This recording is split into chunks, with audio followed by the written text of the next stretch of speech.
If the camera were on, it would capture my hands, fingers interlaced, my roped weights dangling into the cavity beneath my hands.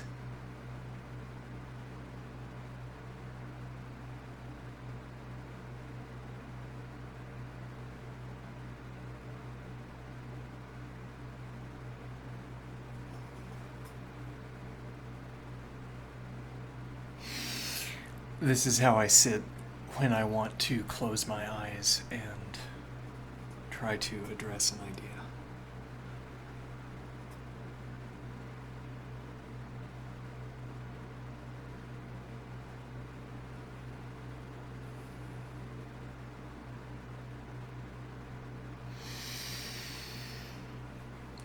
What struck me to sit down and talk about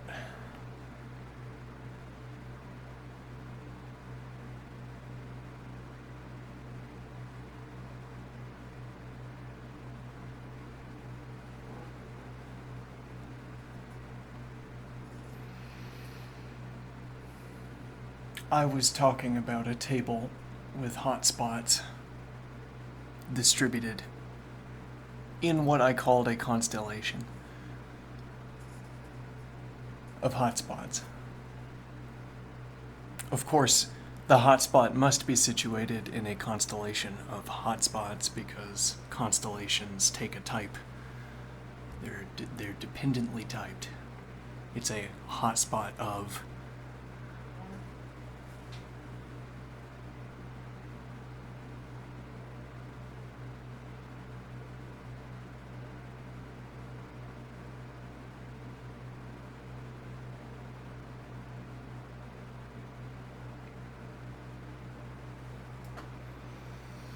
It's a hotspot of.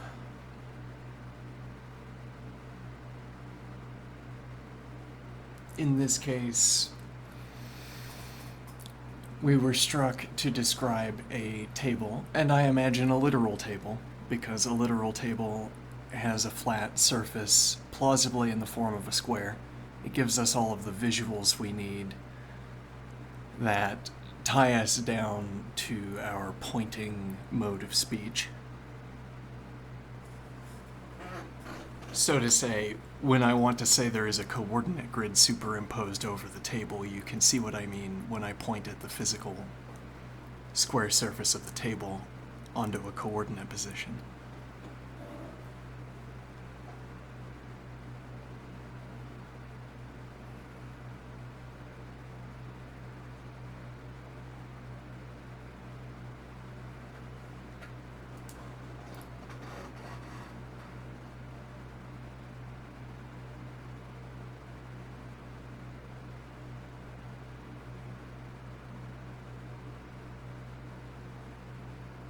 So I'm saying that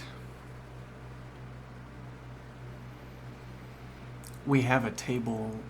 So if I pulled up a geometry sandbox and I drew a square and then I drew a coordinate system within it, I undertake a sequence of Euclidean geometric constructions that produce squares, and I row them and I column them until I have a field of squares.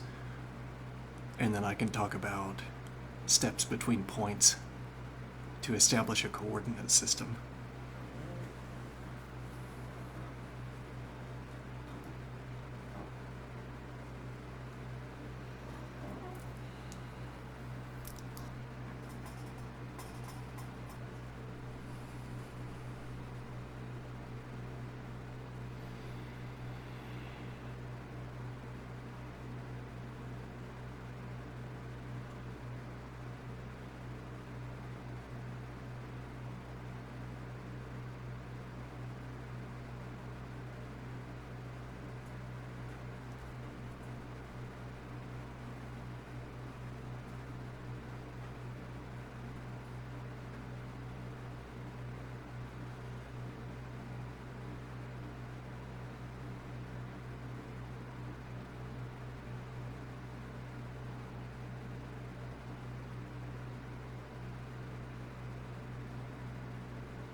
So I say we have a table surface. It's a square plank of wood. Well, no, it's not. That would be quite expensive. It's not a square plank of wood. It's several planks of wood.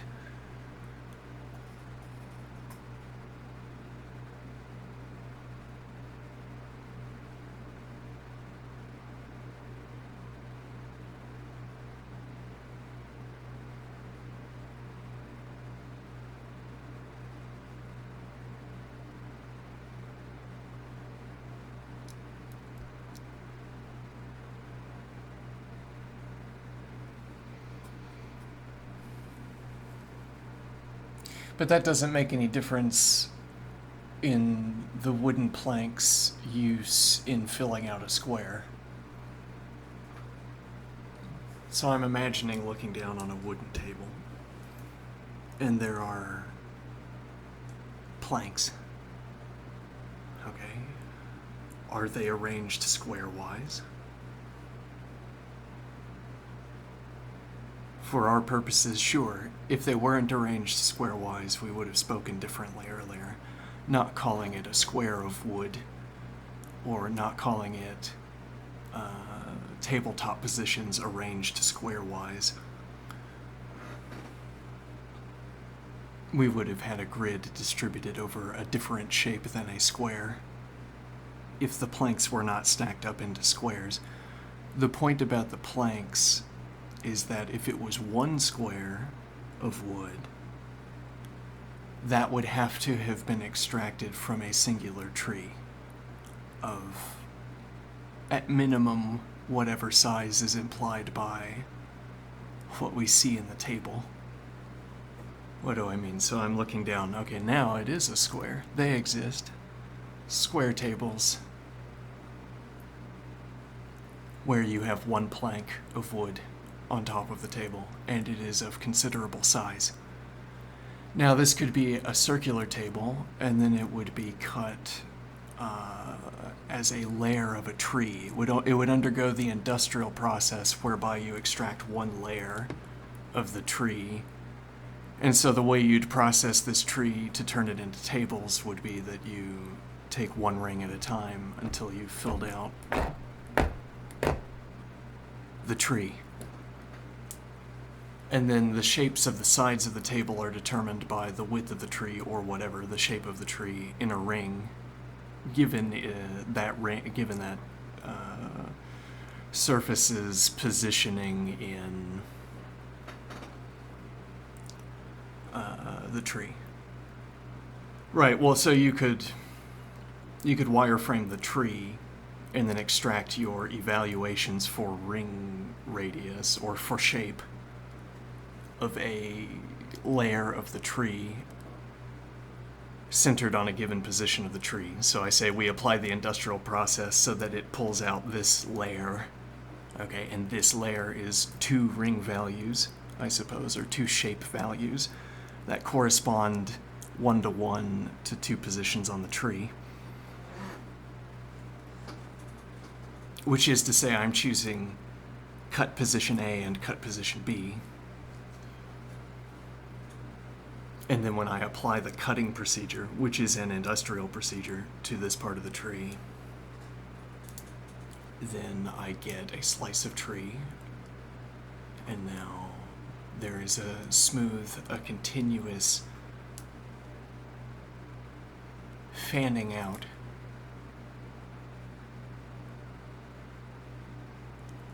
of the slice of the tree, because one end of the tree is closer to the trunk and one end is further away, and the general trend as you move away from the trunk is for the width of the tree to diminish.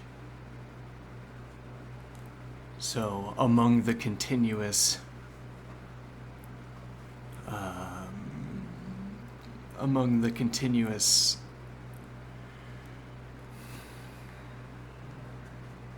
boundary positions, I mean, so when we move down the tree, when we move the cutting position further down the tree, we're always choosing a shape. and there is a relation between the two shapes we select, we suppose we can draw straight lines between points on the boundary between them, or twisting lines on the boundary between them. Or if I had adjacent slices of minimal width, then I could choose, let me think. I could decide on a case-by-case basis what constituted an adjacent position given a twist of one of the shapes.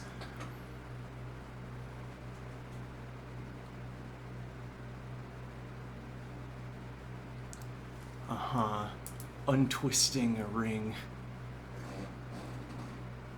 Well, and there might be stretches of the tree where there might be, I mean, we can slice thinly.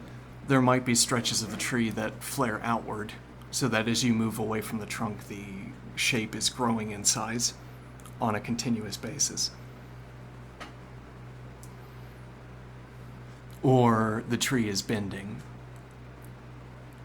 and then on one side of the tree, the wood is flaring out, and on the other side of the tree, it's bending in.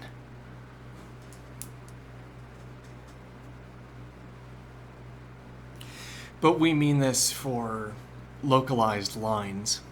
I mean, we have two rings, and we are correlating positions on the shapes, on the boundaries of the shapes that correspond to those positions.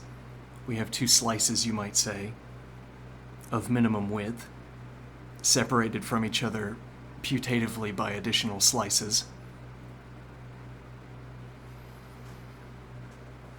Now, if we merely took the initial shape and pulled it inward, as in unstretched it, as it were, pulled it inward equally, then we would have our easy straight lines connecting, forming a relation between, forming tuples between the first shape and the second shape.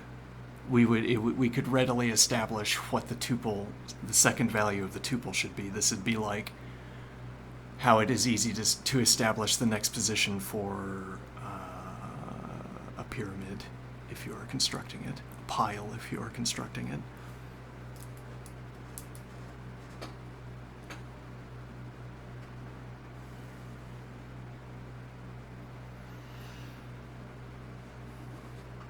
As it were, if we could model a tree as a pyramid. Well, and we are vaguely modeling it as a pyramid when we assert that the general trend is for the ring radius to diminish as you move along the length of the tree. We're effectively, well, we could be calling the tree a cone in that case. A cone where the shape of the tip is the same shape as anywhere else on the cone. Much like how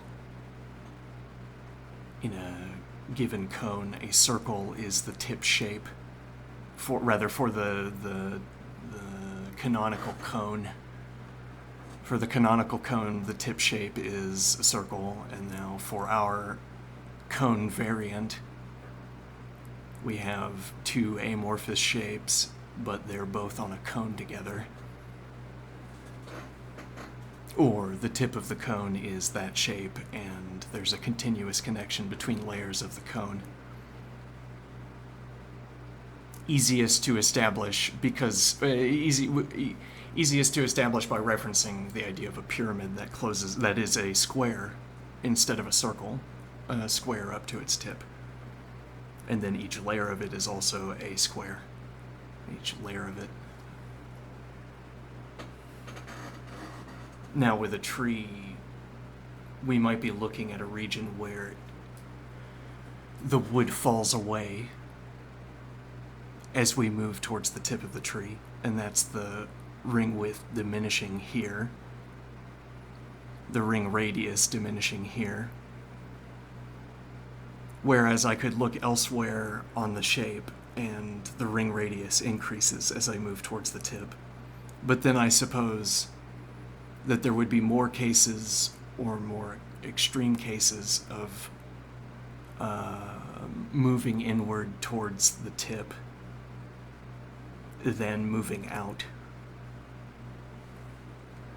And what I mean by that is that the general trend will be for the wood to fall away from any given shape boundary position, because that's what accumulates into the long-term tipping out.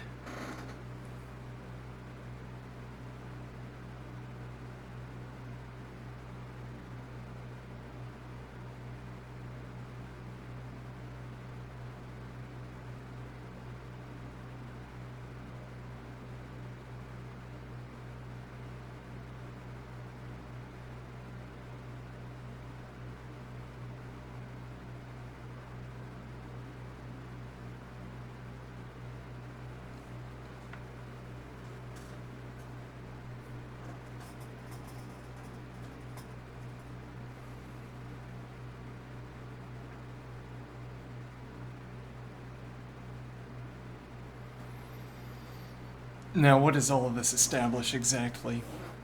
Well, suppose you had your tree, okay, and you were processing the tree into a sequence of tabletops by applying a sequence of cuts. Ah, interesting.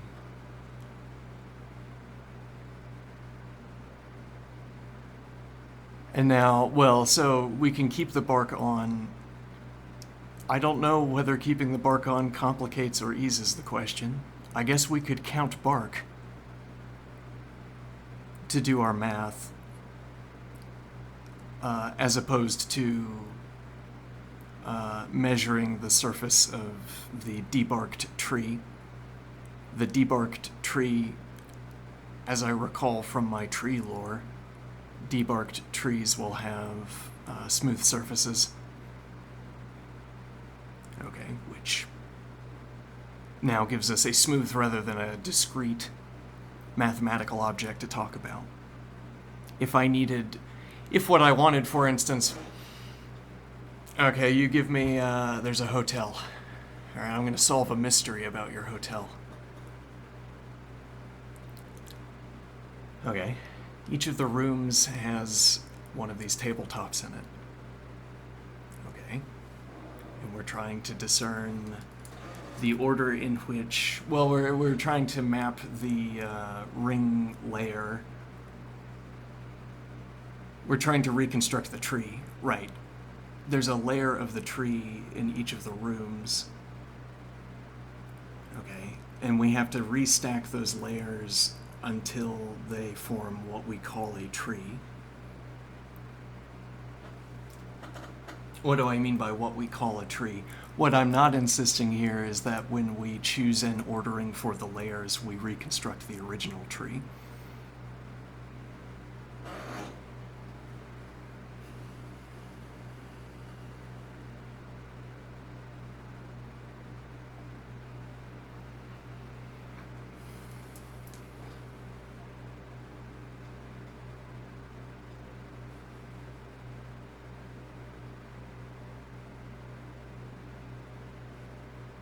We could succeed at reconstructing the original tree.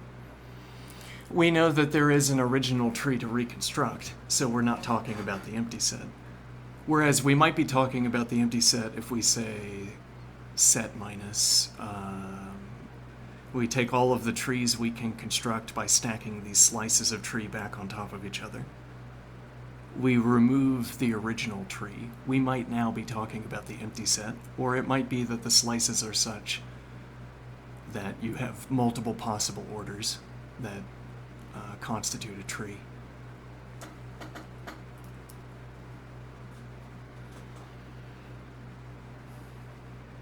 Now, but when do we agree that we've reconstructed a tree?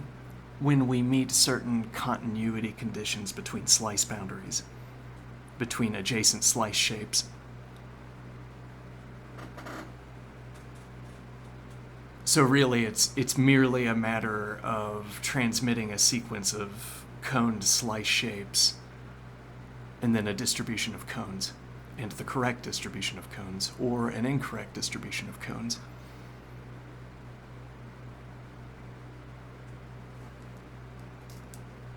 Or incorrect, I say, but not original distribution of cones. So the idea here would be that I could cut the tree up until I had what I agreed are cones. Okay, they are continuous inward. Maybe with higher than average density inward. Okay, so what that means is that I have an original shape, and okay, I place a point in the middle of the shape. I place the point in such a position that I can extend rays outward to the boundary of the shape and thereby designate a position on the boundary. So you can imagine arrows outward from a central point onto the surface of the shape, and then those arrows are indicating end positions that could be pulled inward or unstretched inward.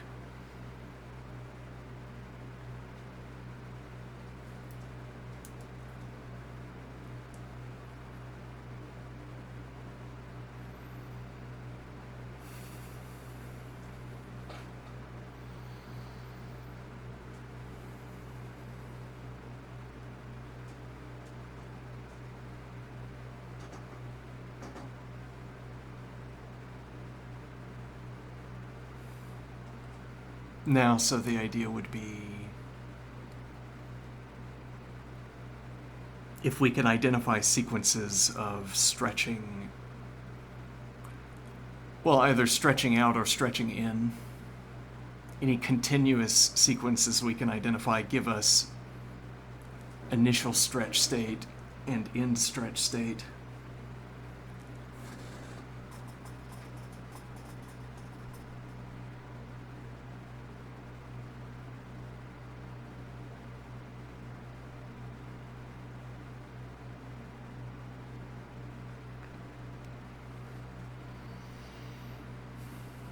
The idea that we collect these cones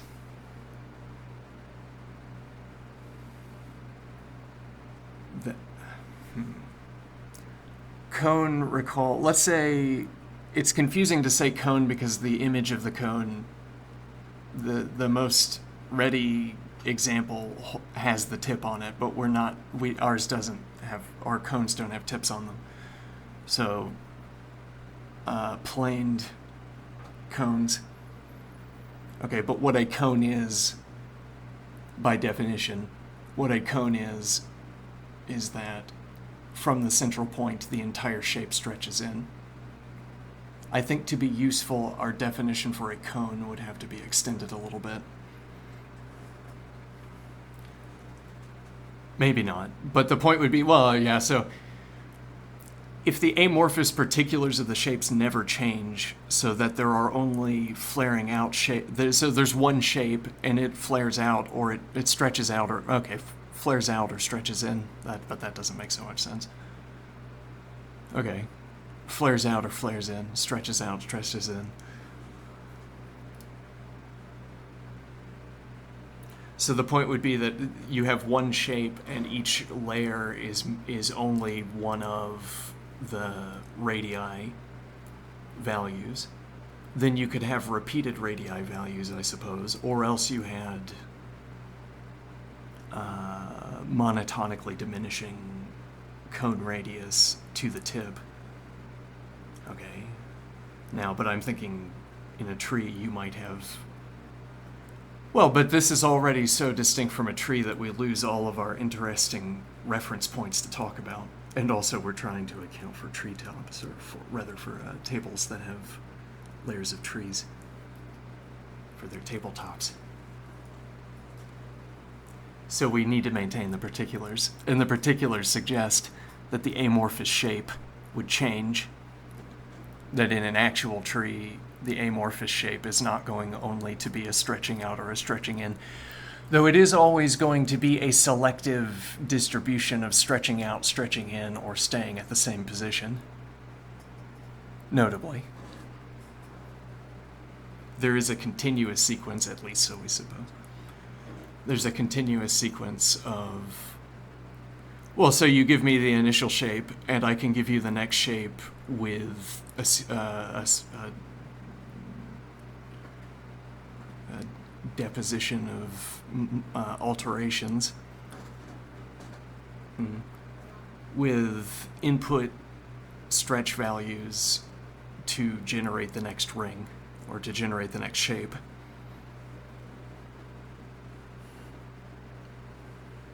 Now, so we're thinking with cones, we might occasionally see a cone where the rule that generates the next ring is stretch in. Oops. Bad. Stretch in.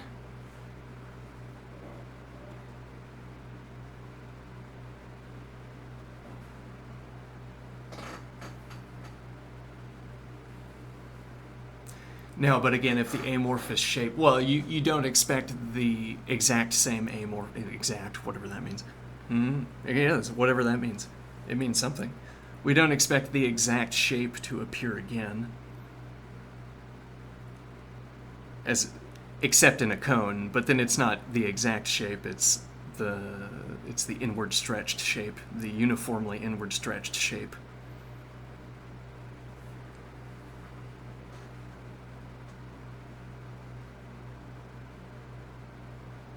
The uniformly inward stretched shape.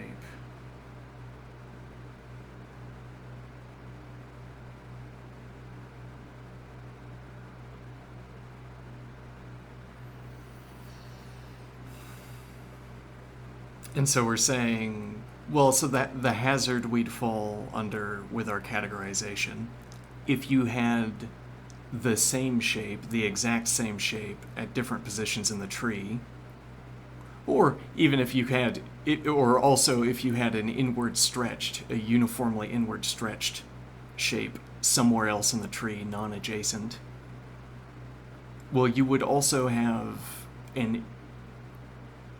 Let me think here. The point being that when we restack these shapes together, we would have more than one option for which slice to place.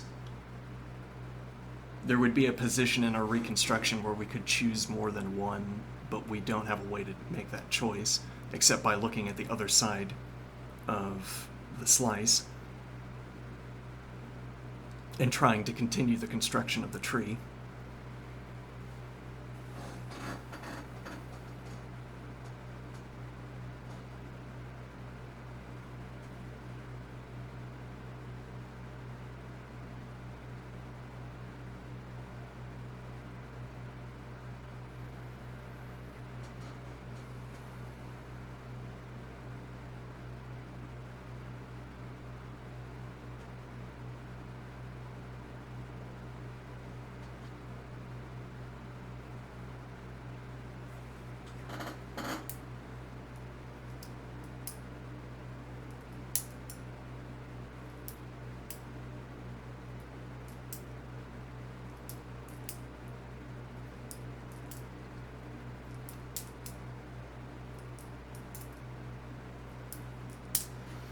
So the task is to reconstruct the tree by walking from room to room, cataloging the slices of tree that we find in the tabletops there,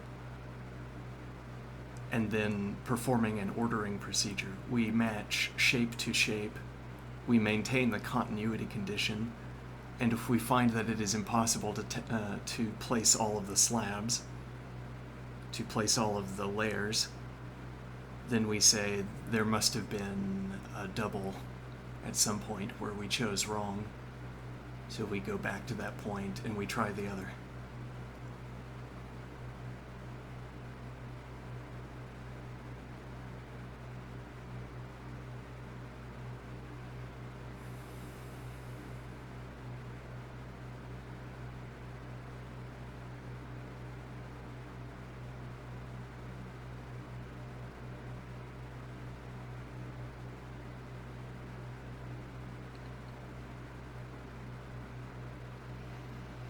And the idea is that ultimately we should only be able to produce one tree. So if we succeed at producing what we agree to call a tree, then we say the set that contained all of the trees we could successfully construct had one element, the original tree, because you can't relayer a tree.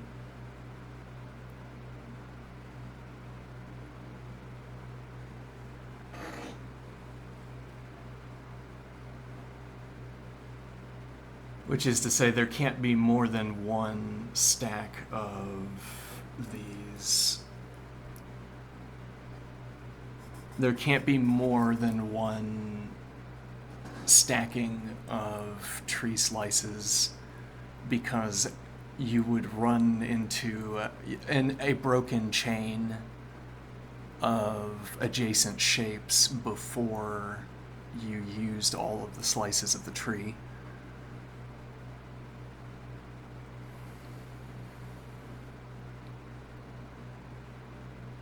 So we suppose.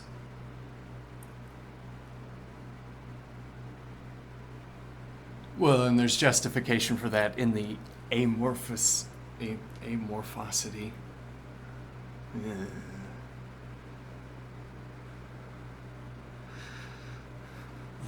amorphosity of the tree.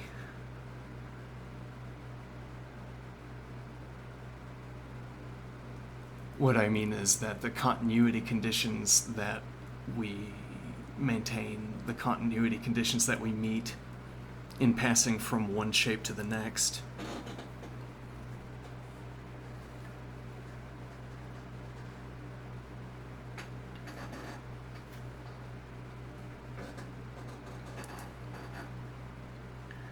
the continuity conditions we maintain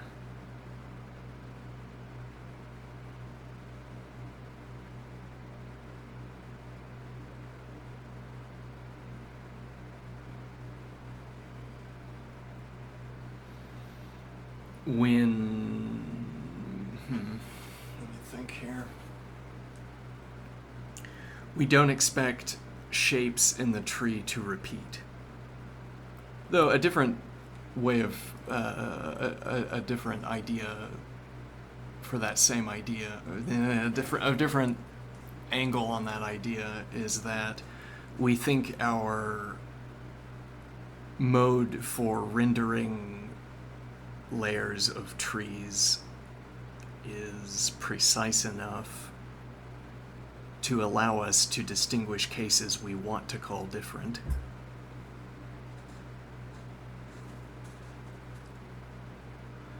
What this means, so when I say that you wouldn't expect a repeating shape at range, you expect a repeating shape, if at all, in a cone.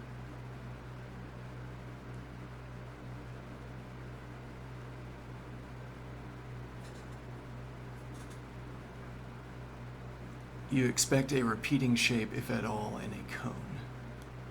Not at range. Because, well, but this observation would come from talking about what changes when you exit a stretch of tree that is in a cone. What do I mean here?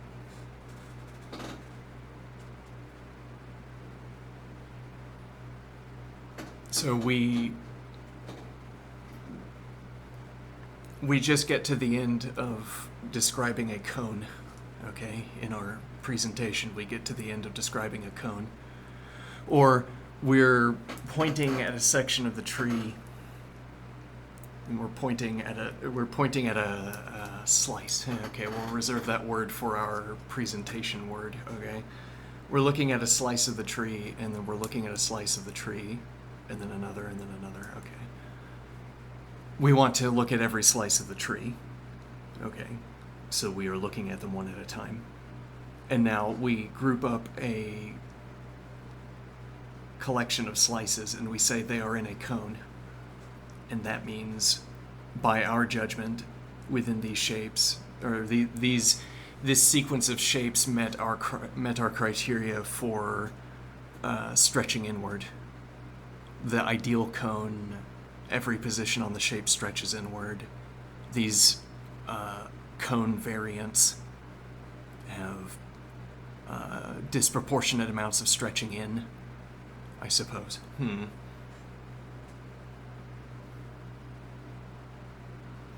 Okay, but we get to the last slice that is in a cone, and now what do we have?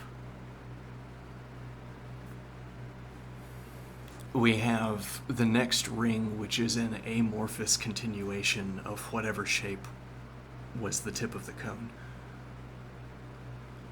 Whatever the amorphous continuation is, it takes its neighbor, the tip of the cone, and operates over it to generate the amorphous continuation. And this amorphous continuation of rings up to along the length of the tree doesn't follow. Let me think.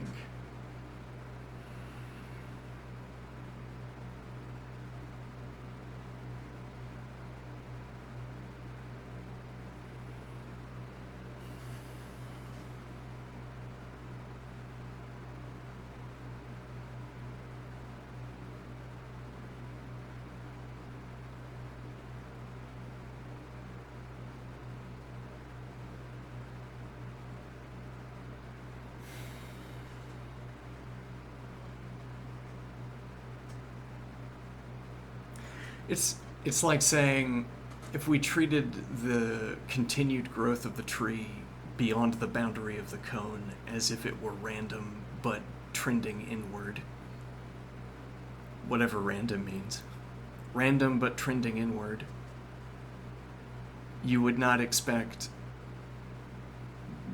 better than chance. You would not expect an earlier shape in the ring stack. As in, there's so many permutations on what form these amorphous rings can take. The odds are vanishingly small that you would regenerate a shape that was closer to the base of the tree once or rather, that you would reproduce the shape that is the tip of the cone that we just examined.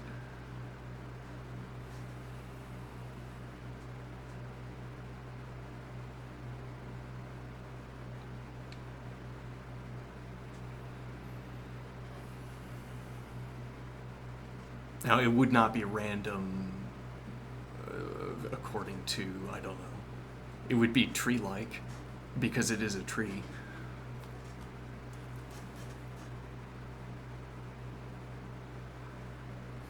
Random with regards to, well, what randomness really means here is that whatever next cone we want to construct, we don't yet know how to overlay it over the tree.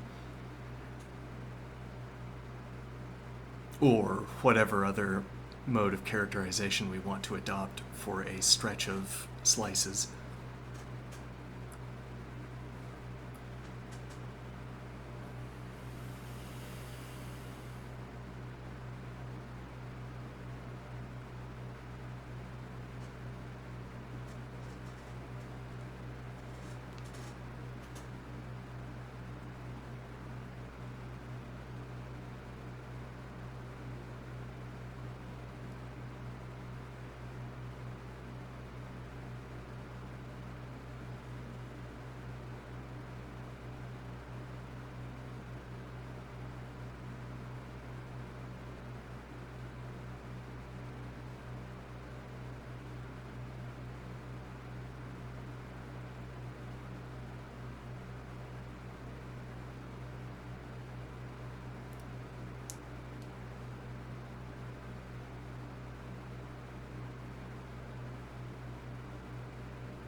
Why do we want to know the original tree?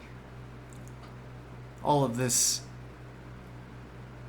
frameworking, all of this lattice building to house a description of a tree. Why do we want to restack the slices of the tree.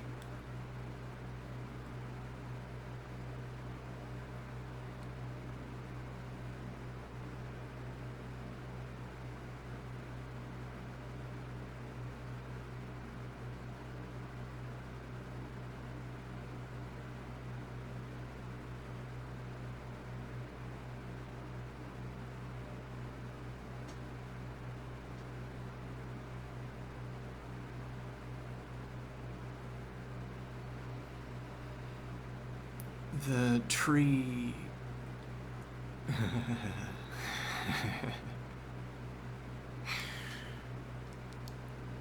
There are only so many old trees cut down every year.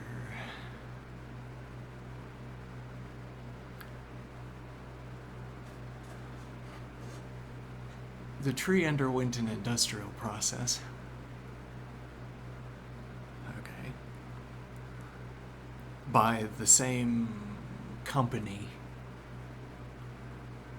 Group of people following a charter, a rule set, a training, and then a rule set for the acquisition, housing, or acquisition, storing, slicing of trees.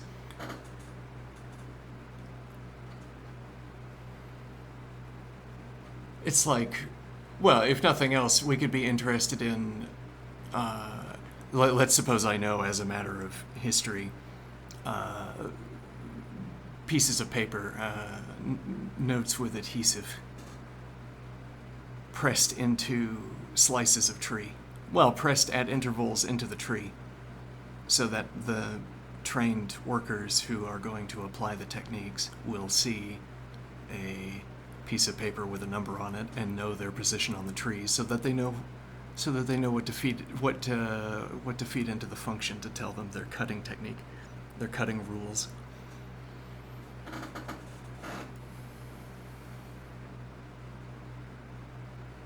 There was a briefing beforehand, suppose, and we all agreed about the structure of the tree, and now we're in agreement so far as our guild. We're in contractual agreement, as it were, concerning what the shape of the tree was.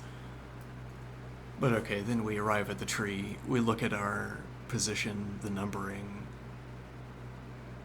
we recall where we are in the tree, we recall what cuts are to be made at this position in the tree. We apply the technique. Now, but my point here is that this practice has these this post on the tree. Okay. Now, if I were motivated to know who was at what number what day, it might behoove me to... Well, I don't want even that much motive behind it. For no good reason, I'm interested in knowing about... Yeah, well, okay, yes, yeah, so a slice in this tree. Once we're done with the slicing procedure, we will get a height of the tree, and that will be correct, even if we don't get the ordering correct, interestingly. We will have a height of the tree. Okay, now I know the workshop in which the tree was cut, suppose. I know the workshop in which the tree was cut. And what this means is that if I knew the height of the tree, I could position it within their workshop. Furthermore, I know their practices for processing trees, so I know how they would position it within the workshop. And now I know whether this slice of tree was adjacent to a radiation source that we didn't know was bad. E.g., there was a radiation source in, so suppose, a source of toxicity in the warehouse or in the workshop where these trees are processed. Tables that are made with tabletops that were adjacent to this source of toxicity need to be dumped or, well, disposed of in a responsible fashion. All right, now I need to know which of the tabletops need to be disposed of.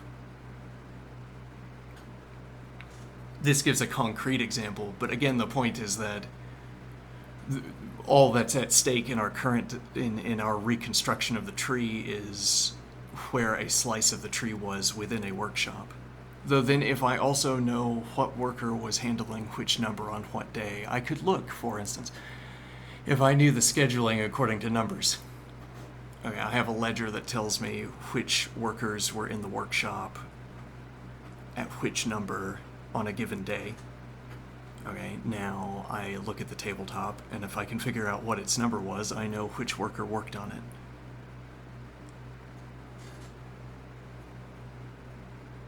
Maybe one of the woodworkers was exceptionally skilled. We find out in retrospect, though no one knew at the time. And now these tree slice tabletops are an advertisement for our woodworking service. Yes, well, they're a maker's mark. You can trace the production back to which worker was working on the table when it was made. So that if you want, well, someone says, bring me the best table maker. Okay, the best one. Not one of the worst ones. Rather worse. Not one of the not best ones. Okay? Table makers. Well, extractors, harvesters from trees. We have a good one. We've cut down a real good tree this time. Okay? And we want to ensure that it is processed by the most capable workers.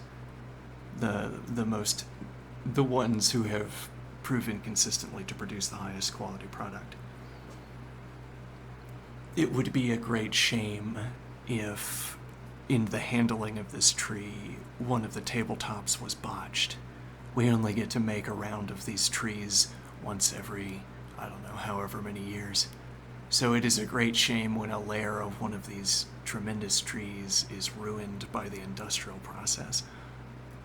So we look for the people who are most, well, consistent or capable in the industrial process of slicing up the tree. Now, in order to discern who those are, we need to know opinions about tabletops, because there's not some objective measure of what it means to botch the industrial process of extracting the slice. There is an aesthetic. There is a brand preference. So people stay at the hotel, and one of the rooms becomes famous because it's mesmerizing to sit in. I mean, they all have slices of tree, but there's one slice of tree that is outstanding. The craftsmanship.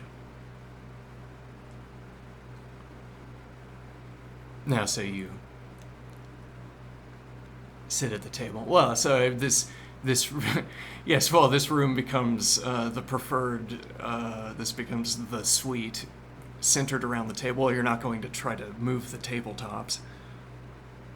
Not on a regular basis. Okay, this room becomes the suite because the table is so good. Okay, and that's... So, staying at this hotel, well, I mean, there's not much else to look at. Critically, I mean, it's otherwise fairly bare. But these tabletops, people stay just to look at them. Okay, now that we've set the scene, people have a taste for tabletops. Okay, they find excuses to stay at this hotel so that they can sit in different rooms looking at other tabletops to compare with the ones they've already looked at.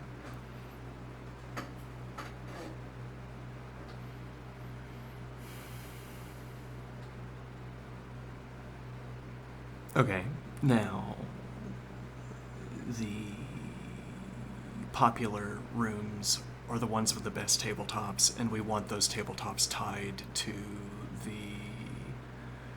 Well, we want to be able to isolate the thread of the industrial process that terminated at this tabletop. I mean, worker combined with wood type, combined with tool availability, combined with, I don't know, whatever practices as well.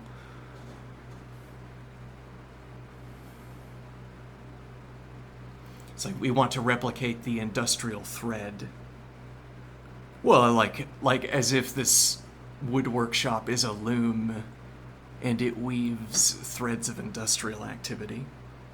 Okay, which is a combination of a worker with tools, with material, with neighbors. Maybe there's a team that works well together. I don't know.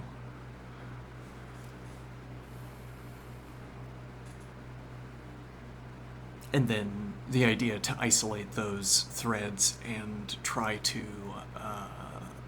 tessellate them throughout the remainder of the factory. Find out if if a characteristic of an industrial thread can be dyed into the other industrial threads productively.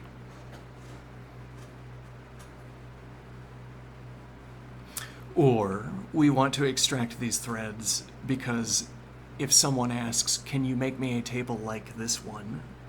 We can slot you in, as it were. We could slice you in. Yeah. If you want to pay in advance. We have a tree upcoming that hosts a table like this one. And what that means is we can apply the curated industrial thread to an additional tree and produce a table that is like the one you admired.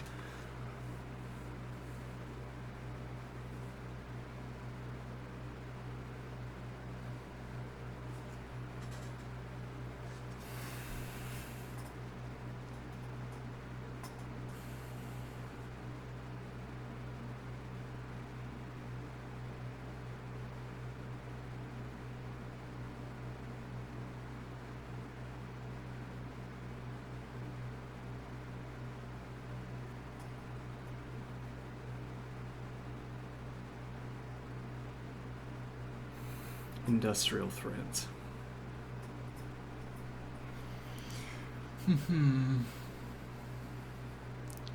Now we have paper notes posted to a tree. Right, so suppose I know of this workshop that the same workers arrive at the same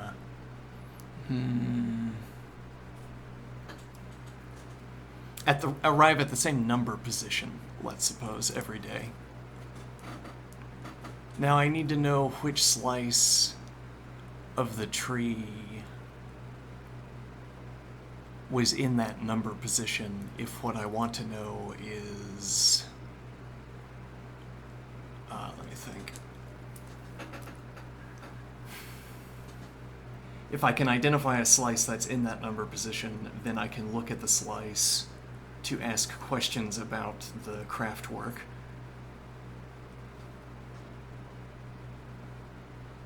The trade work.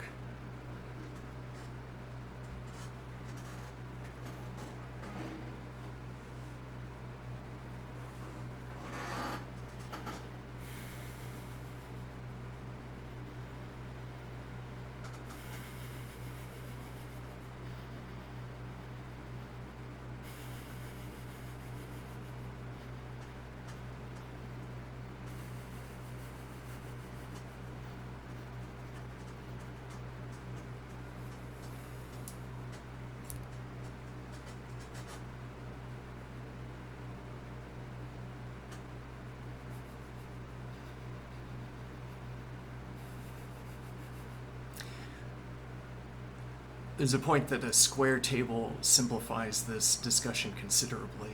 Does it? I wonder.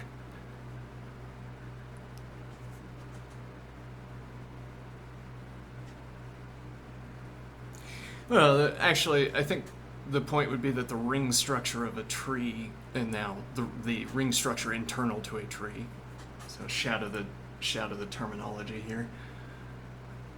The ring structure that's internal to a tree is amenable to the same kinds of math that we have been applying to the boundary of the tree. So we've been talking about the shape of layers of trees, and now, if you could merely stack the internal ring structure in the same way as the external ring structure, then you would depict a cone. Now you can't do that because even if you could saw out, or it wouldn't be a sawing, carve out, I suppose, even if you could carve rings out of a tree,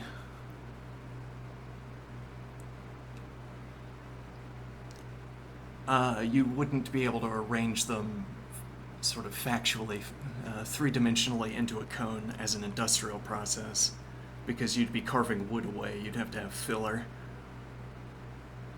between each ring, and then you could raise the ring up from the preceding ring using the filler and depict a cone.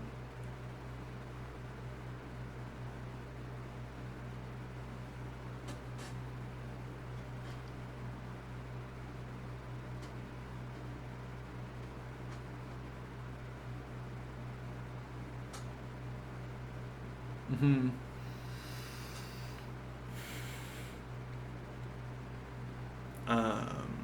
So if we squared off a tree, if nothing else, we could recover the shape of... Well, yeah, we could recover the same kind of shape, the same type of shape. Yeah, I mean, yeah, we can find an internal ring boundary and use it to define a shape. And that, well, so I suppose we could reconstruct the remainder of the tree from that shape, we could project the remainder of the tree beyond the boundary of the square as a continuation of what the tree would have been if it were not cut off at the boundary.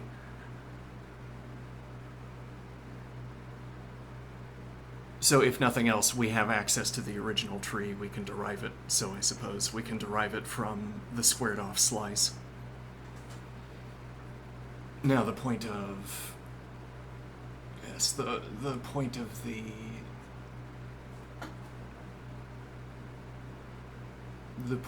the amorphous shape of tree slices on tabletops. Let me think here.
Now, so our earlier distinction between one continuous square plank of wood and individual planks of wood.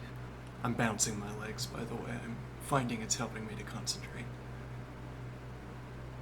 Curiously.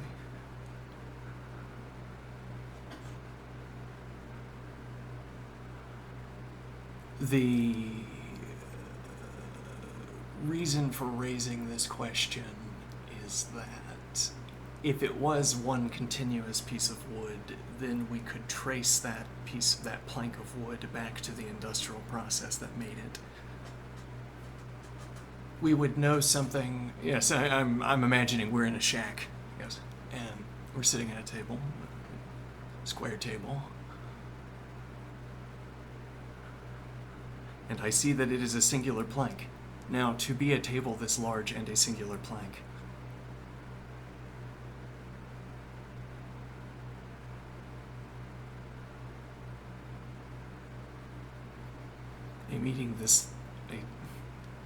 hold on.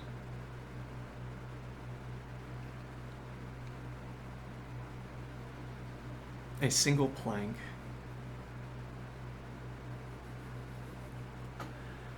at minimum, knowing that it is a single plank confines the sources of this slice of wood to a small number of trees that were harvested within a period of time within which this table could have been constructed.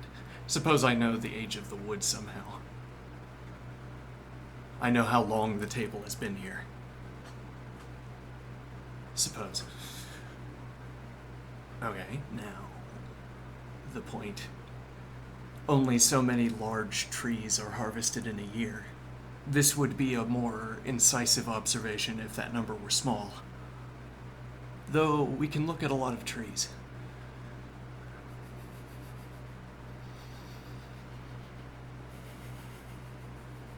If the number of large trees large enough to host this slice of wood, if that number is small enough, we can trace this slice of wood to a limited number of workshops.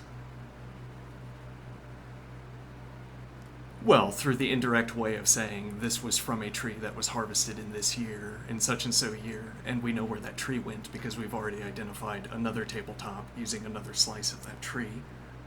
We know if we can confirm that both slices are from the same tree, then whatever information we have available from the investigation into the other slice, we also have into the investigation of this slice. Same workshop, we have the roster on record because we already had it for the other investigation.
Now what is the idea? Mm-hmm.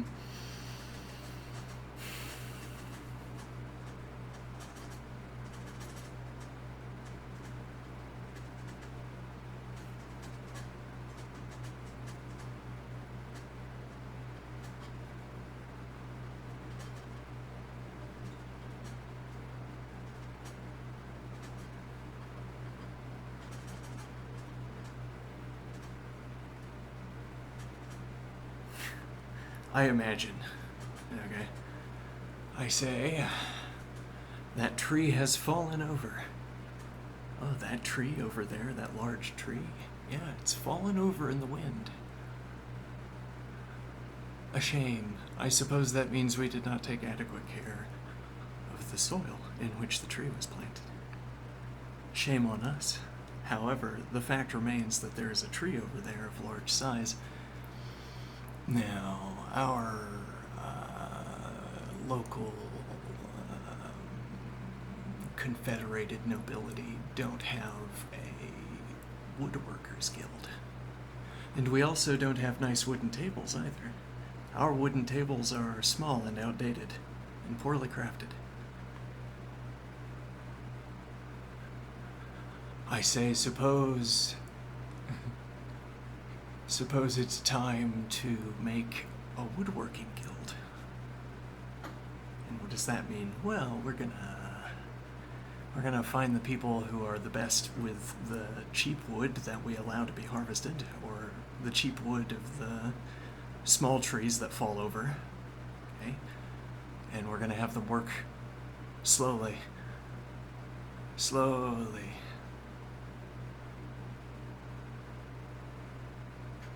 In slicing up this tree to make tabletops out of it. And we're going to pay high prices for fine tables. The finest tables, actually, in the local region, because all of the tables here are bad. Of according to whatever criteria for badness that we just enumerated, actually.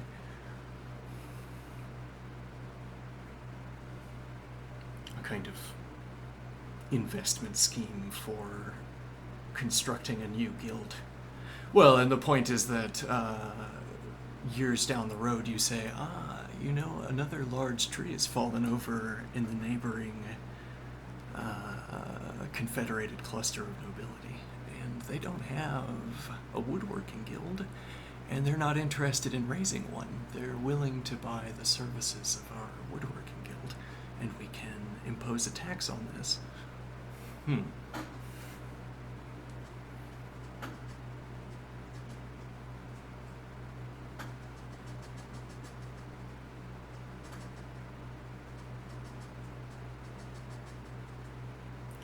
Maybe I'm imagining you get a tree. Okay, our tree falls over here. We're going to catalog the shapes of the slices. And alongside your table, you're going to get the schematic for your slice. Okay. Now, what is the idea here?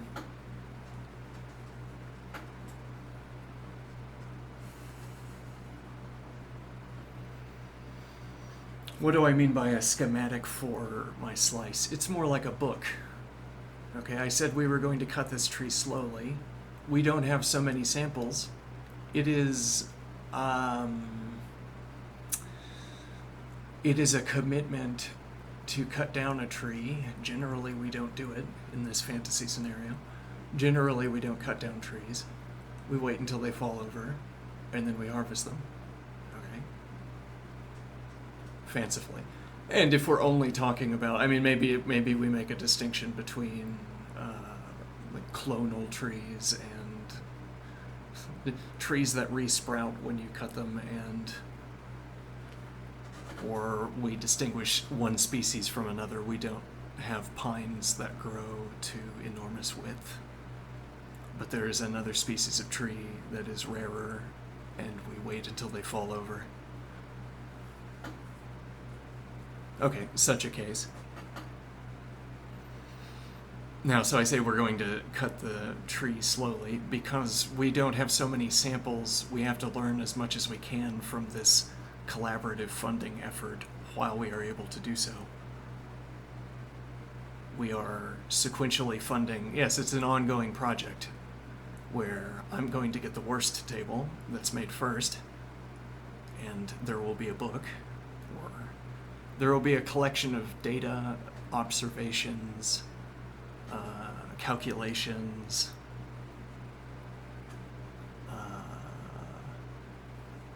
technical demonstrations. It's like people performing sawing techniques on dummy wood to demonstrate some point about wood cutting. All right, and we gather into a compendium all of the paper scraps.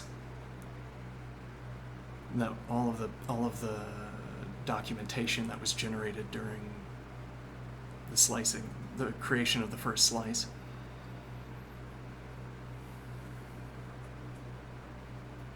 And this is a fair sort of auction, as it were, because the person who takes the last slice will get, I suppose, the least valuable information.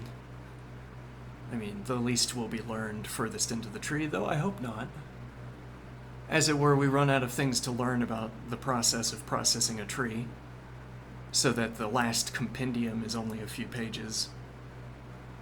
Whereas in the first book we learn about tree slicing procedures in depth when the nascent woodworking guild was having a moot.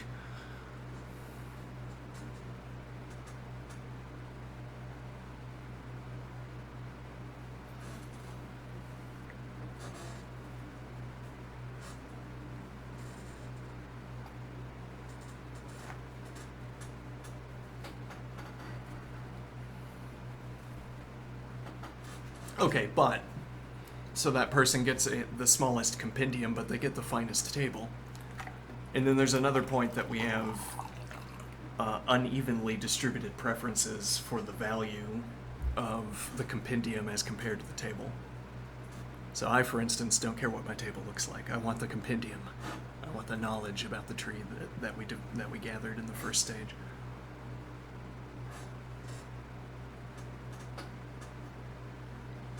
And then someone else justly prefers a nicer table.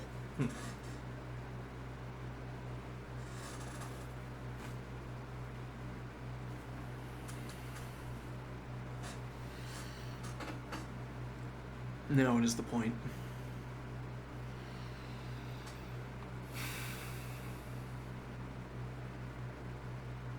This sequential processing of the tree. Will chaos erupt? Or the social structure, the stratified, confederated nobility changes composition over time, not only by faces but also by names, and tables are sold and shuffled throughout the big hotel of the the local barony or whatever.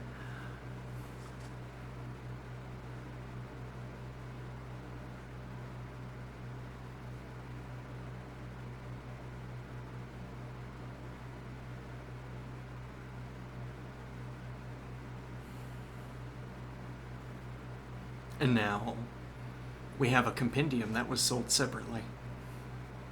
We have a compendium on our hands, and we want to find out if it was the compendium that's matched to this table. Apparently matching them up has a bounty. We want to know if this compendium matches to this table, this slice of wood, right? And now we need to... I don't know what that process is going to entail. We have to read the compendium and ask, is this about this piece of wood, or is it about a different piece of wood from the same tree? We know it's from the same tree, I suppose, by looking at the amorphous shape in the rings, in the internal rings.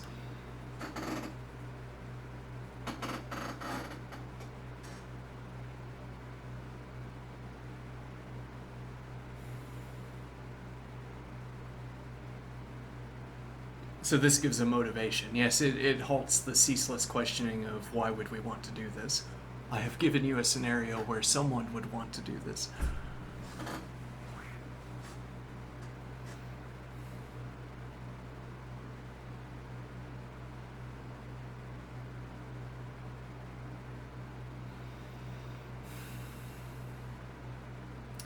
Let me think here.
This had some connection to the hotspot idea for a table.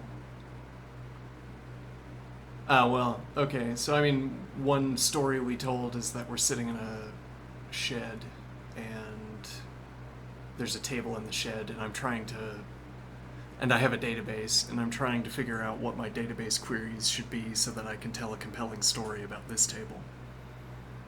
I have a database that contains information about other tables, for instance. The most salient characteristics of these tables are the wood grain. That's what's catalogable. It's a like a wood grain is like a hash table for itself, but then we can also use those table positions as coordinate points.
So what does this have to do with...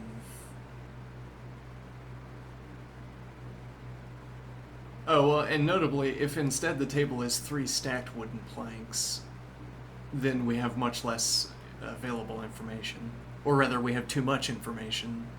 If we somehow wanted to track all of the small trees as well as the large trees, then we have to multiply our efforts manyfold. The number of the large trees is small, but the number of the small trees is orders of magnitude larger.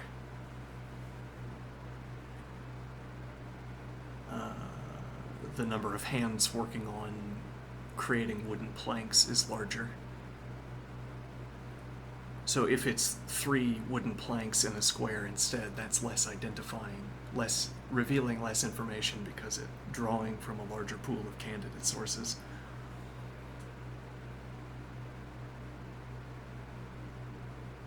Now, but this might be too specific of an observation to be talking about our table for chess. And we were observing the internal composition of the table is not relevant for its use as a coordinate grid. We can tell this, as it were, empirically, because if I wanted, in fact, materially to use this table as a coordinate grid, I would get out a sheet of paper that has a coordinate grid printed on it, and I would lay it flat on the table. And beneath every position on the paper, supposing the paper is flat, beneath every position on the paper would be a position on the table. And now, whatever coordinate system I grant myself with printed ink, I gain to the table.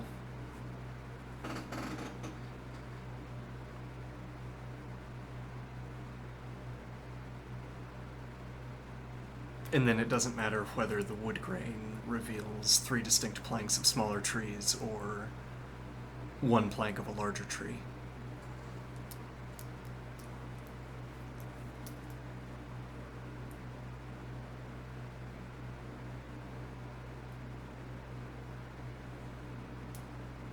Okay, so we have a table.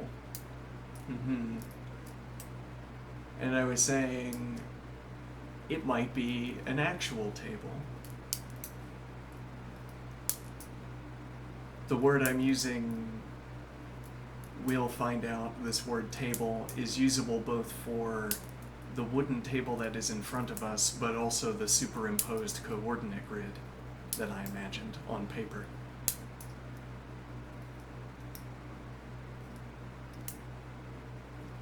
Now, saying it's a square table tells us that our paper would stop short at the boundaries of the square, I suppose.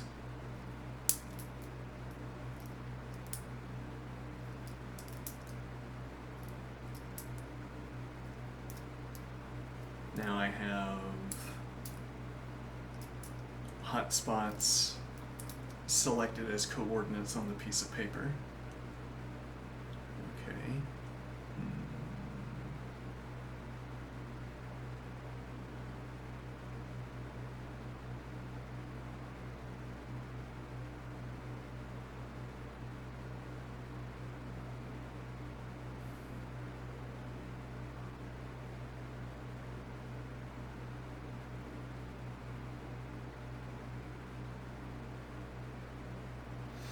Not sure what idea we're going for here.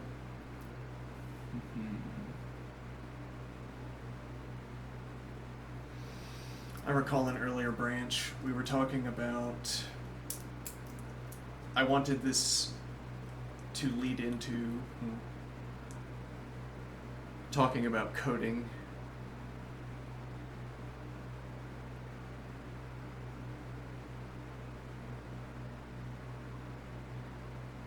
Okay, what did I want to say about coding? Let me think here. Let me rack my memory.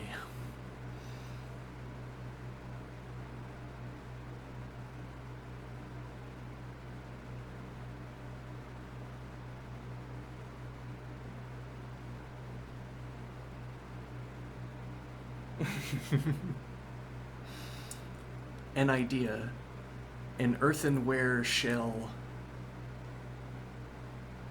A heavy metal bearing. Suspended in the midst of the earthenware shell by springs.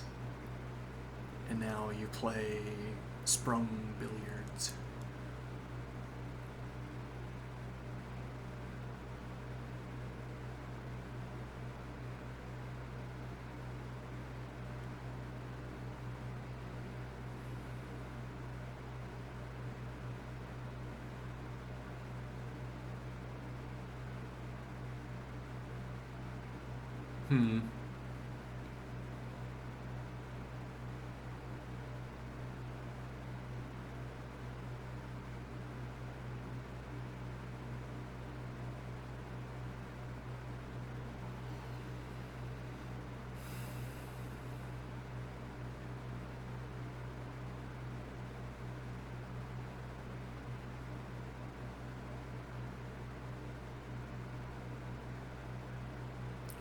Right, so suppose I wanted to code the idea we've been elaborating on for the last few days, this table. I think my observation in short is that coding, putting the roadblock of coding in my way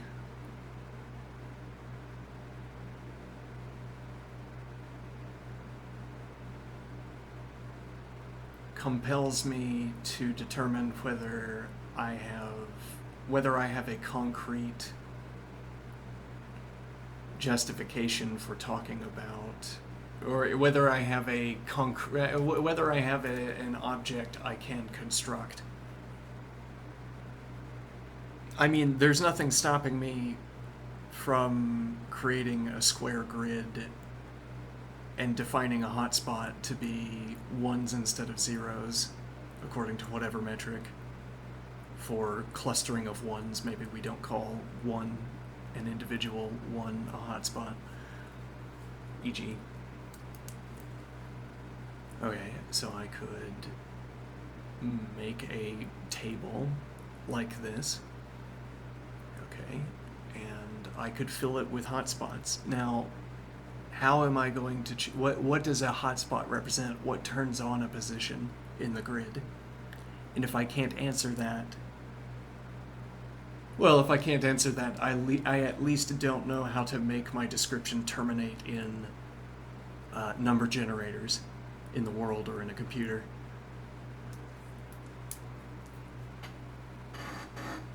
Now, that's an interesting deficit because we have so many ways of creating number generators. I mean, if you don't know how to match up, if you don't know how to select one of the available number generators to correspond to what you're talking about with the hotspots, that's odd because we have so many number generators to choose from, such a variety. I think not being able to choose one is about an inability to match up description to concrete structures, not because there is a lack of a concrete structure.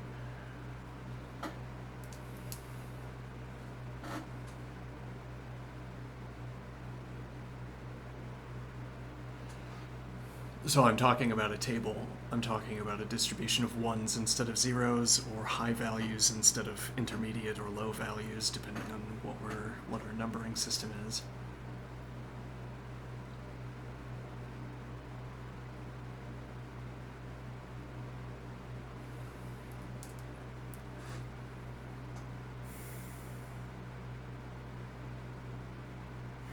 And I'm saying it's not that I don't know how to code it. I can code many things. I could write myself a puzzle outline where solving the puzzle is creating a grid within which I represent hotspots. I think I could do this. It might take me a while.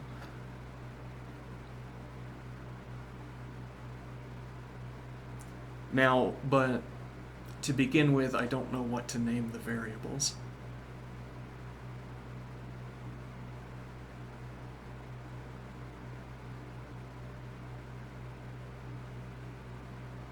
To begin with, I don't know what to name the variables.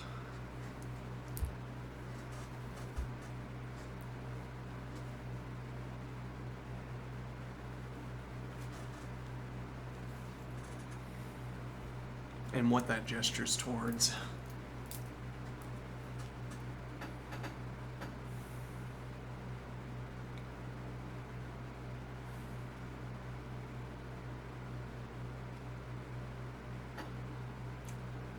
Knowing how to name the variables in this context would entail, I am thinking, having a clear conceptual model. I mean, having a clear referent for a hotspot. I'd say, I would begin with the object of, well, I don't know how I would begin. I wouldn't begin with objects because I don't do object-oriented programming, but so far as I'm aware. Let me think here.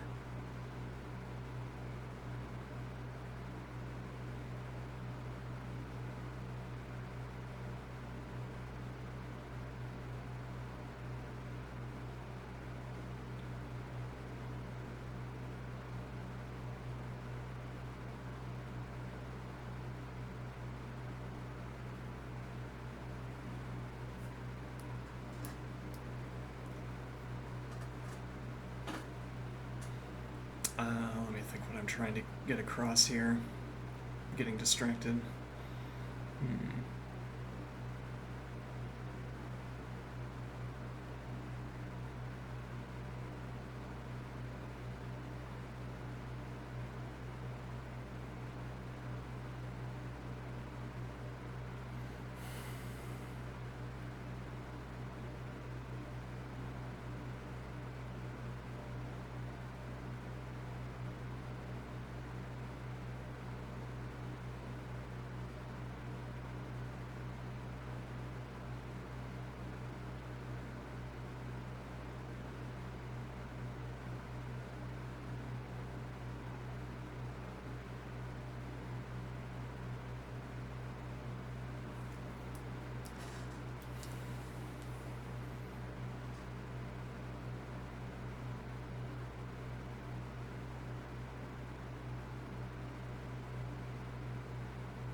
Here's a point about the hotspots on the table.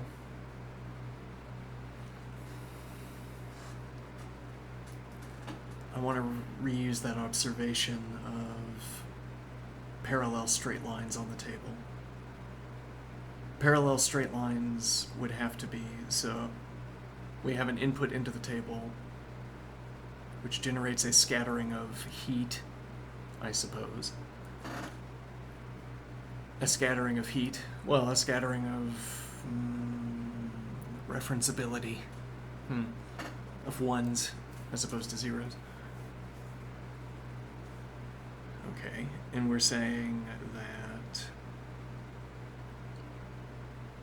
parallel constructions, the construction of parallel straight lines of equivalent length would be a kind of non-Chesical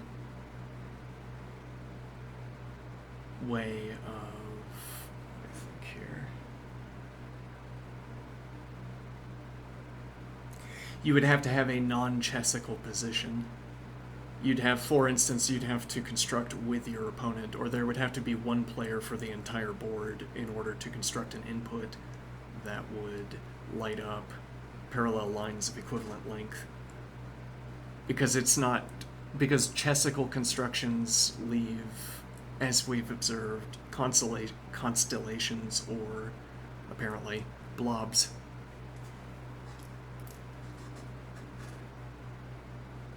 Now,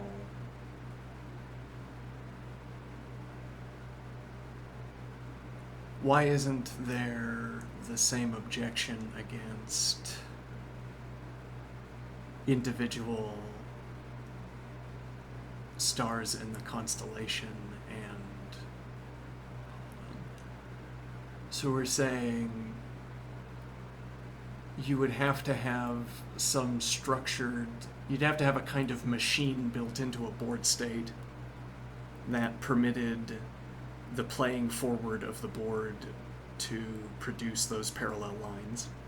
Similarly, if there was any change in the table distribution, if we say, for ease, we take the blob case, I look at my blob of heat, and I choose a move that expands that blob. Okay, but that's going to correspond, most obviously in the cone case, that's going to correspond to a relation of stretching out, of uniformly stretching out, so that there's a sequence of tuplets associated with the boundary. The initial boundary position, however many tuplets I want to generate, I scatter them across the boundary, and then when I expand the region by making a move, those same points have to expand, or those same points are embedded into the next boundary, so that I have a collection of tuplets specifying the original position on the first boundary, the position on the first boundary and the corresponding position on the expanded boundary. Now, but if I didn't have a cone, but I unequally stretched the heat out, okay, why is that not like inputting a line? Though, have we granted the player the capacity to stretch these blob structures out? Say island, these island structures out.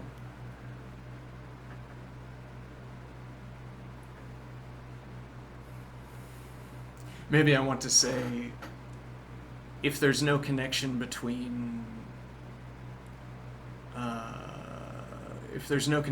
the shapes of these lit regions from one frame to the next, then there's no sense to them having a spatial representation at all. I mean, in a well-ordered mode of analysis, we wouldn't give these spatial representations unless there was a spatial connection between frames. So if there isn't a move sequence that takes an island and expands it in a specified manner, then we wouldn't be talking about islands in this medium.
So we have a heat island,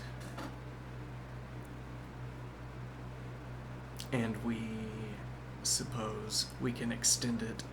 We can choose a position on the boundary of the heat island and extend it outward.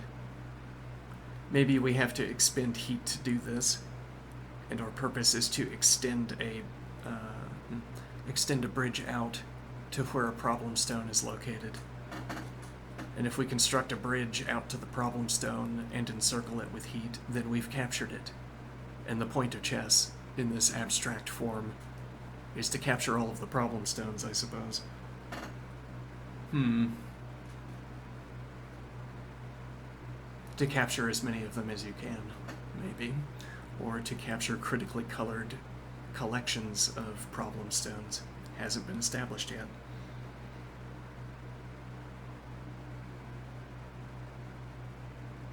So you have the heat that's available to you. So as it were, to extend a bridge outward, you would have to restrict the shape elsewhere. Either slow down its expansion or give up its expansion somehow. Well, and I mean, if I'm making a move on one side of the board, there's this easy analogy of, if I'm making a move on one side of the board, I'm not playing on the other side of the board. I'm not playing forward the sort of inevitable sequence of moves that transpires after I play a4 or h4. If nothing else, a5 or h5.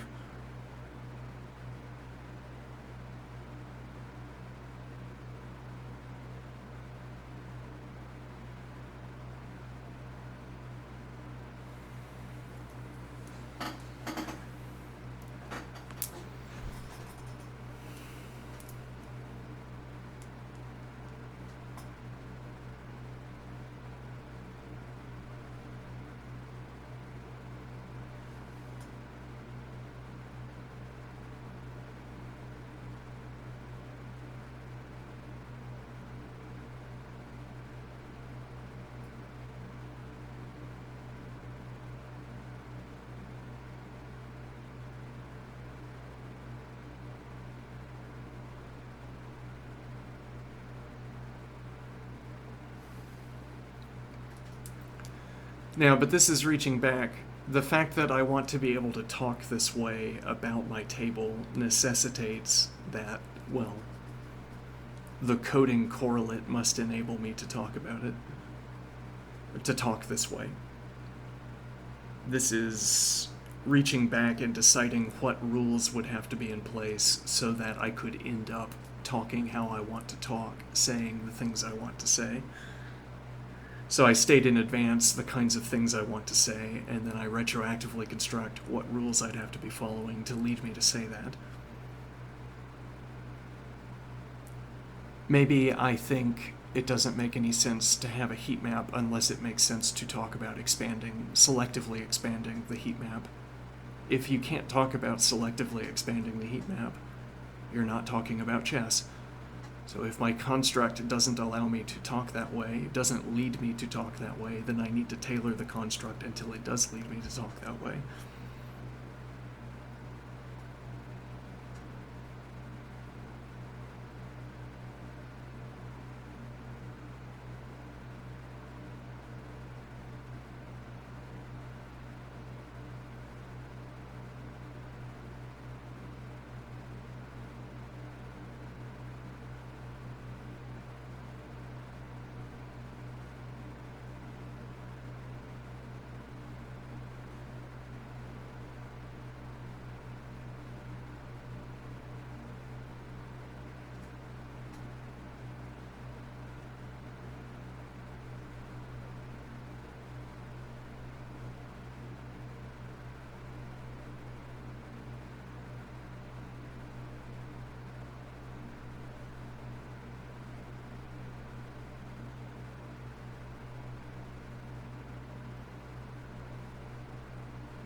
it's any consolation, the camera turned on wouldn't capture my bouncing legs, which is my primary amusement at the moment.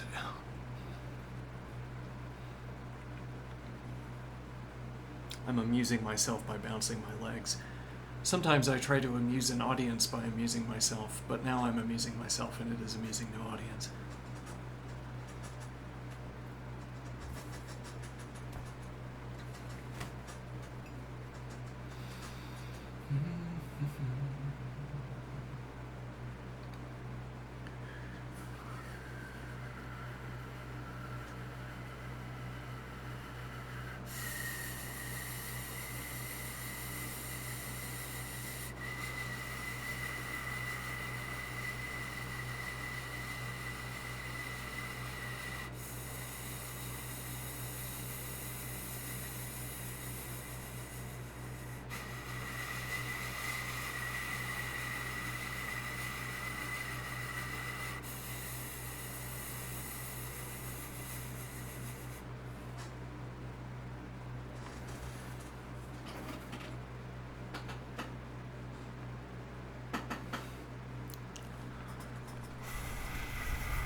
if I have...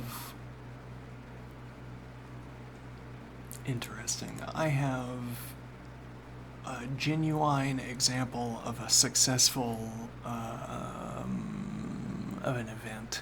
Okay, it's a little bit vague. Let's see if we can sharpen that up a little bit. I have a successful statement for the way a physical object behaves when subjected to an input. So, as it were, I have performed an experiment and the object of the experiment adhered to the model of the object. Something like this. Now I want to do something that's frowned upon. We're going to rewire our inputs. I mean, we're going to take the data we gathered from this successful experiment and we're going to pass it through a different function. And I'm thinking somehow, however we do this, we pass the data from our experiment through various functions, and most of the time the data comes out as noise. But then sometimes we look at the output in this alternative medium for output, and we see a pattern. And we want to know, does that happen by chance? Could it be that there's merely by chance a pattern in the original experiment, or rather, what is read as a pattern in another mode of inquiry? It's like noise shaped in the form of a pattern.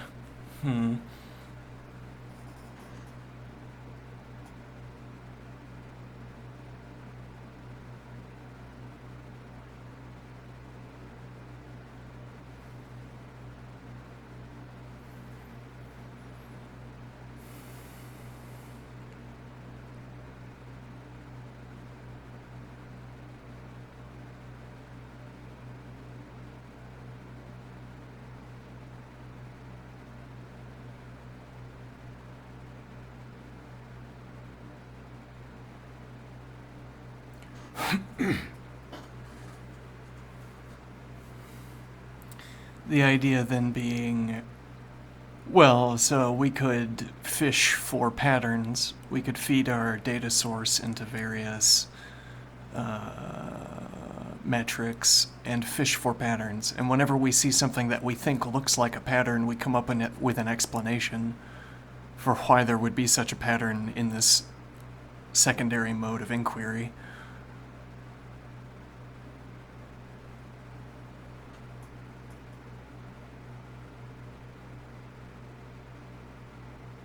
Why do we want that idea?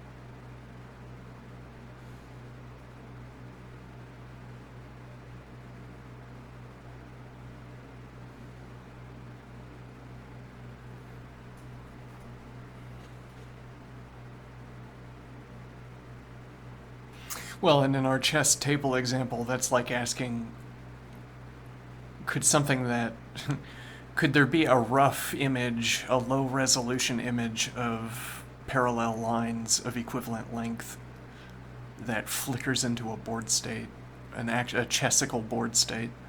Is there any chessical board state that produces even a low resolution image of stacked parallel lines?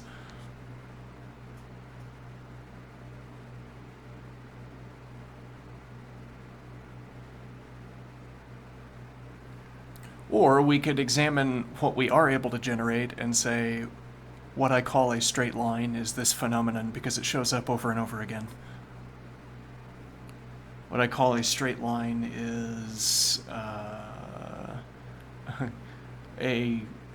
common constellation of hotspots.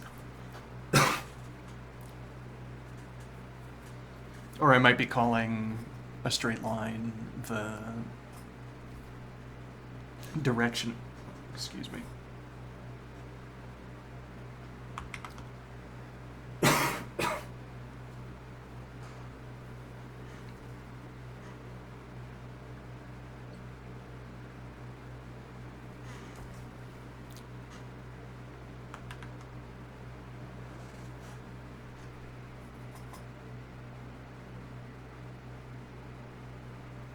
Or we run it in the other direction. We play chess and pass it through into the table until we stumble upon something that looks like stacked parallel lines. And that surprises us and motivates us to catalog it. And then we say, ah, yes. When we want to represent straight parallel lines of equivalent length, this is the board state we choose, because when we pass this board state into the function, we get this fuzzy image of stacked parallel lines. Can you do any of the things we like to do with lines with these fuzzy stacked parallel lines?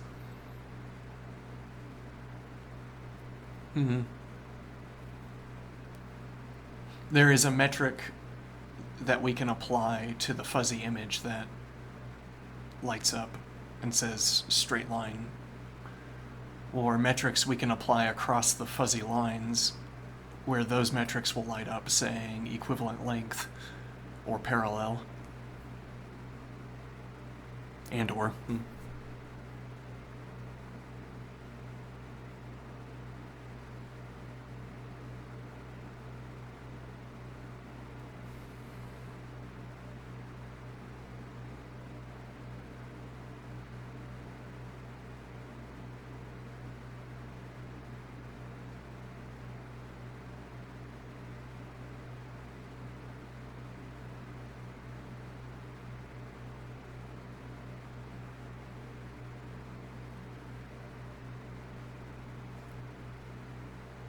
When I say the kinds of things we like to do with lines, I wonder even, could you extend the ends of these fuzzy lines? Could you arrive at the end of the fuzzy line and then construct a bulb there, for instance?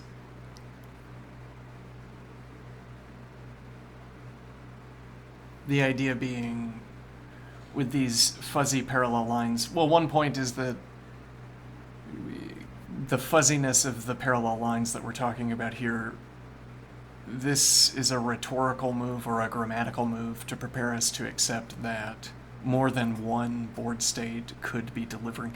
Yeah, so if we suppose, for instance, that contiguous sequences of moves deliver contiguous or continuous positions on the table, then if you had a position that generated these parallel straight lines, you could choose the next move in that position to choose an extension of development of the stack of parallel straight lines. Who knows if they would remain what we call parallel straight lines after the growth or after the development. Now, what is the idea? Now, when we say that these straight lines are fuzzy, what we are grammatically preparing ourselves for is to say that rather than a development of one of the straight lines, we could have numerous different straight lines that have not yet developed, that are in their first state. And they could differ from one another as much as a fuzz can cover.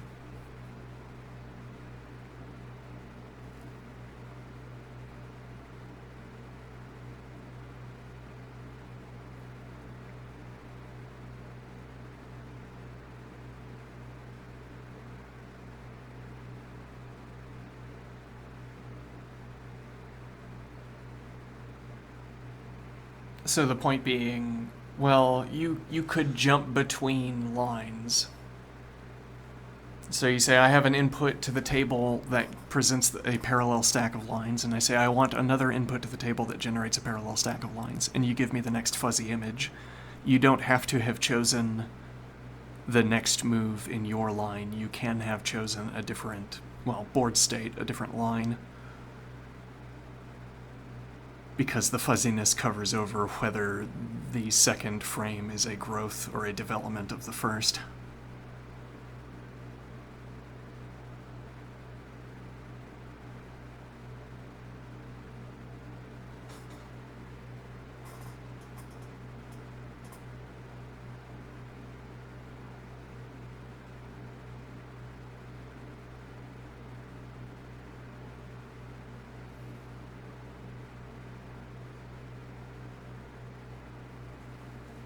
And then the point of this would be that, well, when we were talking about expanding the island, the heat island, we were always talking about moves that when fed into the table would stretch the heat island in a specified manner. Alright, so our discussion about one frame to the next was the growing outward of the hotspot. Whereas when we're talking about the parallel straight lines, we are allowing for the possibility that we are flickering that image by jumping lines. Then this would be an uncharacteristic way of talking about chess, because when we talk about chess, we are interested in linear continuations, I suppose. My use of the table of talking about one position to the next, as opposed to your use of the table, which is talking about one position and then another position. You're obtaining a connection between the two frames by referencing the parallel straight lines, where for both of the positions you reference, they are the representation of the substrate for the object we call the stack of parallel lines. So the substrate might be updating, might be changing from frame to frame, where I suppose we'd say the substrate is not updating. If we take a line and move it to its next move, then the substrate's the same in a relevant sense between the two frames. Whereas if we're jumping lines, then... hold on.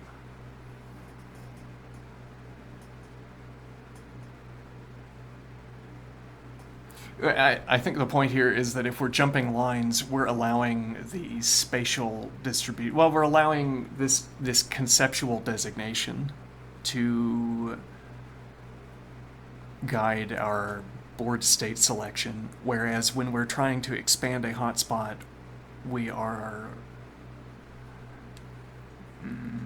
our board state selection is decided for us, as it were.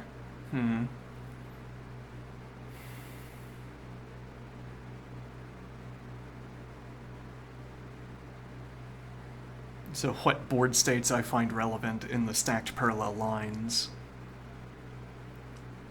The criterion is that the line lights up something that fits within the fuzzy regions I've designated.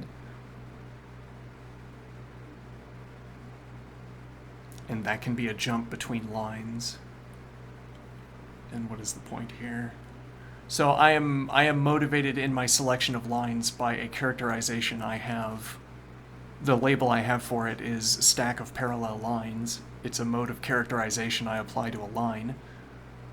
Does it fit within the fuzzy regions I've specified?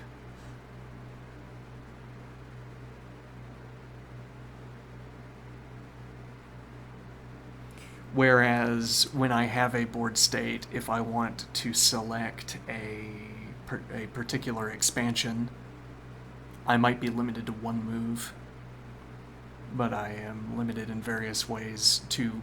I'm limited first to the set of available moves from a board state, and then I'm limited by the moves that work according to whatever metrics I have. Whereas with the parallel straight lines, you can filter the database, or filter the frame database, and ask of each frame whether it fills in the fuzzy region, and that's your selection criterion. It's distinct in an interesting way from the chessical expansion of the hotspot.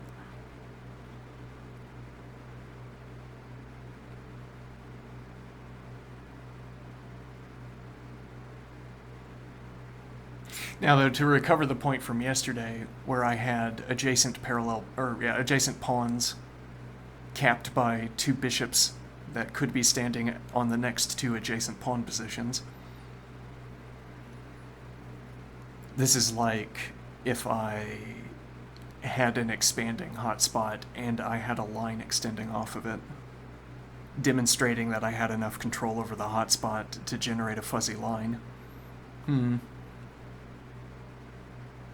Which in this case was a literal line visually, if you look at it the right way.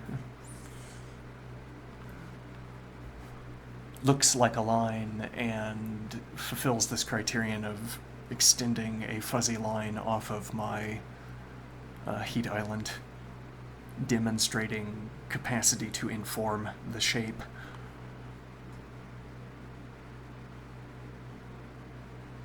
Whereas I might stumble into a good position but have no capacity to control its unfolding because I don't know how to steer it. I don't know what the relevant descriptions are. I stumble into a position where I'm advantaged, but I don't know what the relevant descriptions are. Right now, I can't draw that straight line extending off the expanding heat, though the position might continue to expand of its own accord. Because if I'm advantaged, the easiest flow, like the game flows downhill, as it were. I don't know if that's the right description, but it gets easy. The game gets easier if you have certain kinds of substantial advantages. Suppose. So I might continue to stumble into an expansion of the hotspot, whereas this alternative idea is that I'm demonstrating that I show that I'm working the bellows by producing this piece of iron. This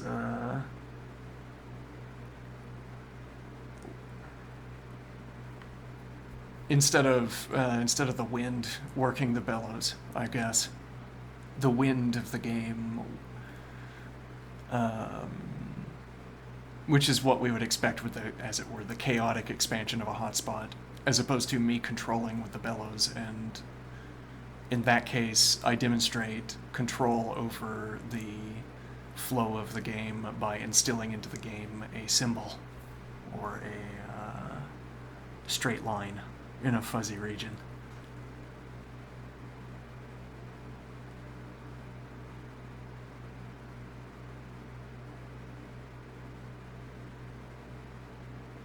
Intriguing.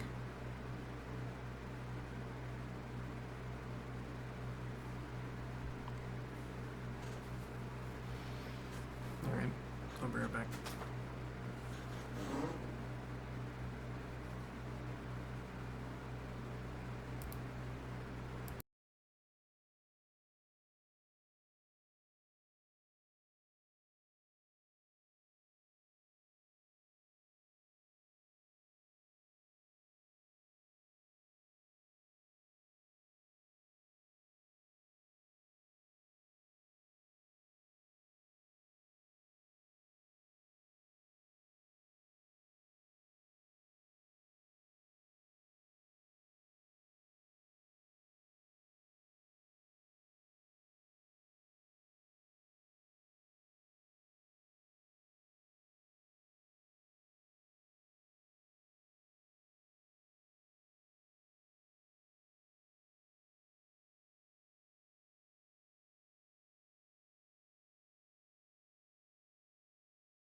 a closing image.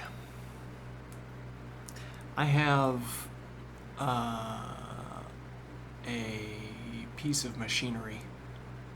Okay, it's the mode of interaction that we have available is that there are 3 dials on the side of this piece of machinery.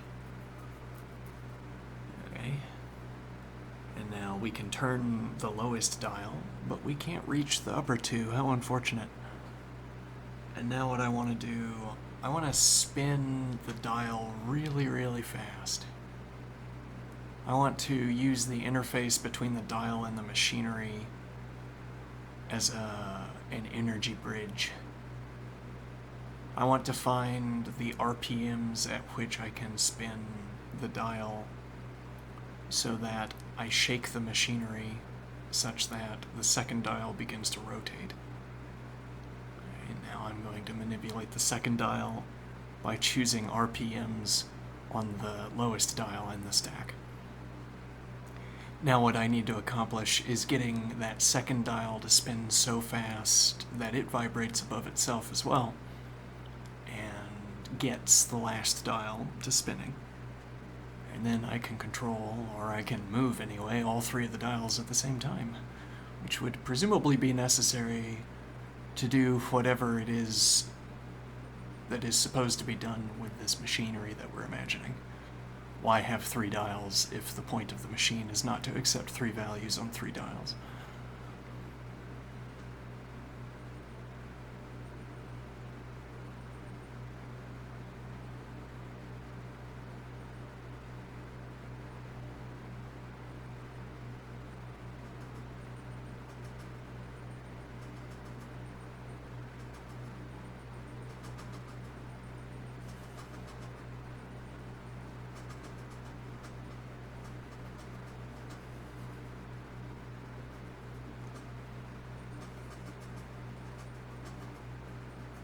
Hmm.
Alright, I think I might do some thinking on my own while pacing.